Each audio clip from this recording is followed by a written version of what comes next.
आज मैं आपसे एक सवाल पूछता हूँ और ये सवाल ऐसा है जिसका जवाब हमें स्कूल में एक लाइन में पढ़ा दिया गया, लेकिन सच पूरी कहानी है।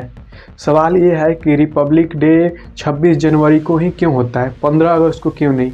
हम 15 अगस्त को आज़ाद हुए थे, तो फिर गणतंत्र दिवस 26 जनवरी को ही क्यों। और दूसरा सवाल, हर साल 26 जनवरी को दिल्ली में इतनी बड़ी परेड क्यों होती है, टैंकें, मिसाइल, सेना, बैंड, झांकी या शक्ति प्रदर्शन होती है, ये सब क्यों। और तीसरा सवाल, हमारे झंडे का अशोक चक्र आखिर है क्या, इसके 24 स्पोक्स का मतलब क्या है, क्या यह सिर्फ डिज़ाइन है या उसके पीछे कोई संदेश है। आज का वीडियो बहुत ज़रूरी है क्योंकि आज हम रिपब्लिक डे को सिर्फ छुट्टी नहीं समझेंगे, आज हम रिपब्लिक डे को भारत की रीढ़ समझेंगे। आज हम समझेंगे भारत एक देश नहीं, भारत एक सिस्टम है और उस सिस्टम की शुरुआत होती है संविधान से। आज का वीडियो पूरा देखिए क्योंकि अगर आप इस वीडियो को पूरा देख गए तो 26 जनवरी को सिर्फ जय हिंद नहीं बोलेंगे, आप 26 जनवरी को दिल से महसूस करेंगे। चलिए शुरू करते हैं। 15 अगस्त और 26 जनवरी में फ़र्क क्या है।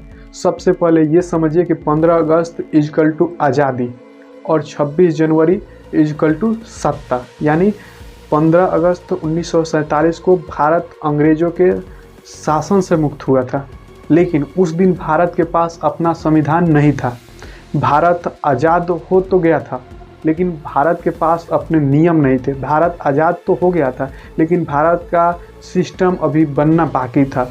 अब ये लाइन याद रखिए, आज़ादी मिलना एक दिन का काम हो सकता है, लेकिन देश बनाना सालों का काम होता है। और भारत देश बना 26 जनवरी 1950 को, जब भारत का संविधान लागू हुआ।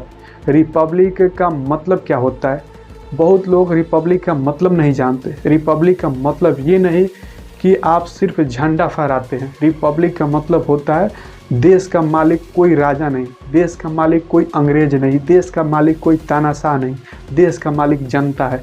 रिपब्लिक इजकल टू जनता का राज। मतलब इस देश में सबसे बड़ा कोई व्यक्ति नहीं, इस देश में सबसे बड़ा संविधान की किताब है और संविधान की किताब में लिखा है भारत का असली मालिक जनता है। यही रिपब्लिक है। 26 जनवरी ही क्यों चुना गया, सबसे बड़ा कारण है। अब सबसे बड़ा सवाल है कि 26 जनवरी ही क्यों रिपब्लिक डे चुना गया।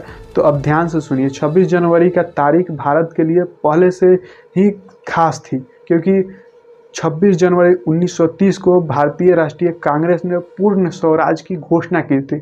मतलब उस दिन भारत ने कहा था, हम सिर्फ सुधार नहीं चाहते, हम पूरी आज़ादी चाहते हैं। उस समय भारत अंग्रेजों के नियंत्रण में था, लेकिन 26 जनवरी 1930 को देश ने एक सपना देखा था, पूर्ण स्वराज का, और उसी सपने को सम्मान देने के लिए 26 जनवरी 1950 को संविधान लागू किया गया। मतलब 26 जनवरी एक सिंबल बन गया। हमने जो सपना 1930 में देखा था, उसे 1950 में कानून बनाया। यही कारण है कि 26 जनवरी चुना गया।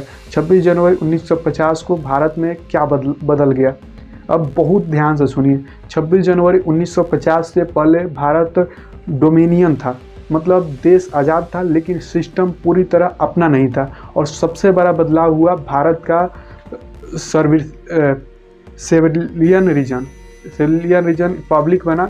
यानी जितने भी छोटे छोटे ब्लॉक टाइप पे थे वो रिपब्लिक बन गया। भारत ने अपना संविधान लागू किया, भारत में नागरिकों को अधिकार मिले, भारत का शासन कानून से चलने लगा, भारत का राष्ट्रपति देश का प्रमुख बना, लोकतंत्र का ढांचा मजबूत हुआ।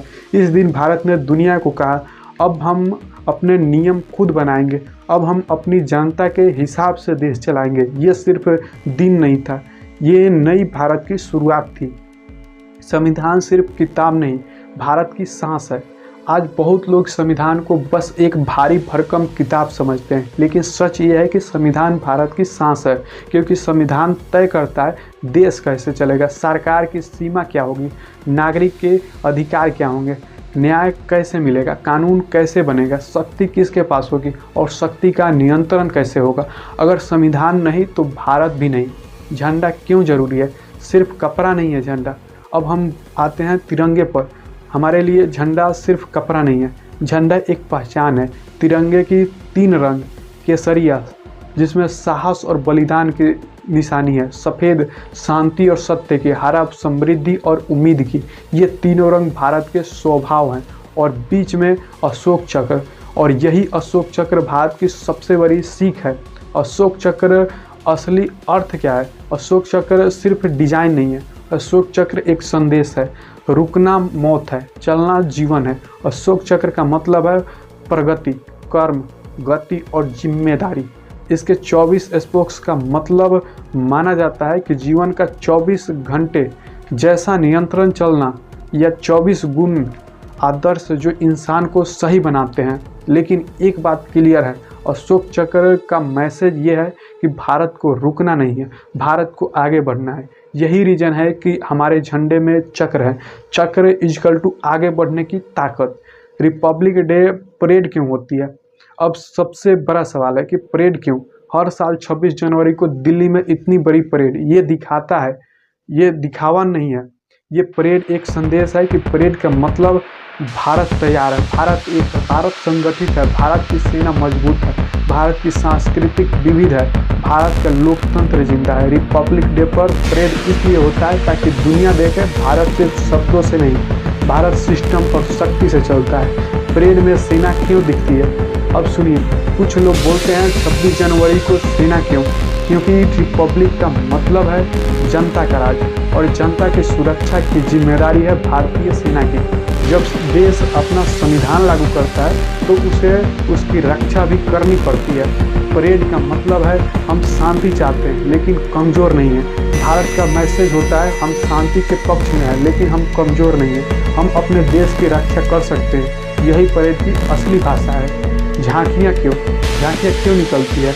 अब सुनिए, झांकियाँ सिर्फ सजावट नहीं होती है, झांकियाँ भारत की डाइवर्सिटी का प्रदर्शन है। भारत एक देश नहीं, भारत कई देशों का घर है।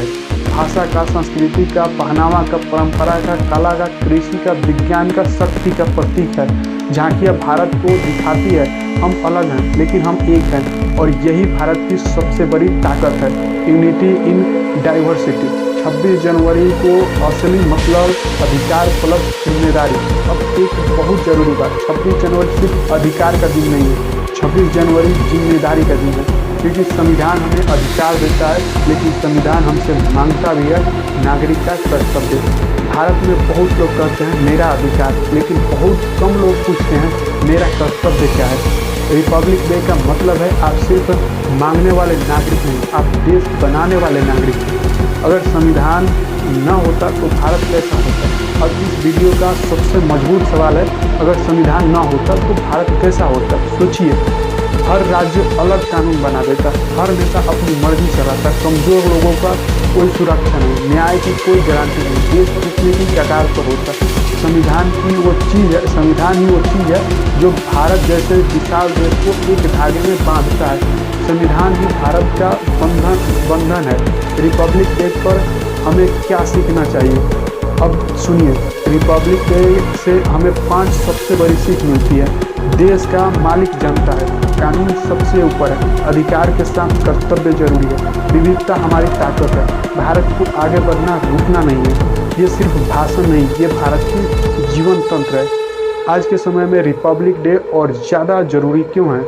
आज के समय में रिलीजन पर लड़ते हैं, जाति पर लड़ते हैं, भाषा पर लड़ते हैं, पार्टी पर लड़ते हैं, रिलीजन पर लड़ते हैं, लेकिन रिपब्लिक डे हमें याद दिलाता है कि हम सबसे पहले भारतीय हैं और भारत की पहचान है संविधान। अगर संविधान कमज़ोर तो भारत कमज़ोर, और अगर भारत के नागरिक जागरूक तो भारत अजय है। यही रिपब्लिक डे का असली संदेश है। 26 जनवरी सिर्फ तारीख नहीं, यह चेतावनी है। अब इस वीडियो का सबसे बड़ा लाइन समझिए, 26 जनवरी हमें चेतावनी देता है कि स्वतंत्र मुक्त नहीं होती, लोकतंत्र अपने आप नहीं चलता, और देश सिर्फ सरकार से नहीं बनता, देश नागरिक से बनता है। अगर नागरिक आगे नहीं तो संविधान सिर्फ किताब बनकर रह जाएगा, और अगर नागरिक जाग गया तो भारत को कोई तोड़ नहीं सकता। अब आखिरी शब्द सुनिए, 15 अगस्त को भारत आज़ाद हुआ, लेकिन 26 जनवरी को भारत खुद का मालिक बना। 26 जनवरी वो दिन है जब भारत ने दुनिया से कहा हम सत्ता अब जनता के हाथ में है। हमारी सत्ता अब जनता के हाथ में है, हमारा भविष्य अब हमारे हाथ में है, हमारे नियम अब हम खुद लिखेंगे। और आज जब आप तिरंगा देखते हो तो उसे सिर्फ झंडा मत समझना, उसमें करोड़ों बलिदान की सांस है। जब आप अशोक चक्र देखते हो तो उसे सिर्फ चक्र मत समझना, वो भारत की गति है, वो भारत की चेतावनी है कि भारत रुकेगा नहीं, भारत झुकेगा नहीं, भारत टूटेगा नहीं। गर्व से कहो हम भारतीय हैं। तो दोस्तों ये वीडियो यहीं पर समाप्त होता है। आपको ये वीडियो कैसा लगा कमेंट करके बताएं। मिलते हैं फिर अगले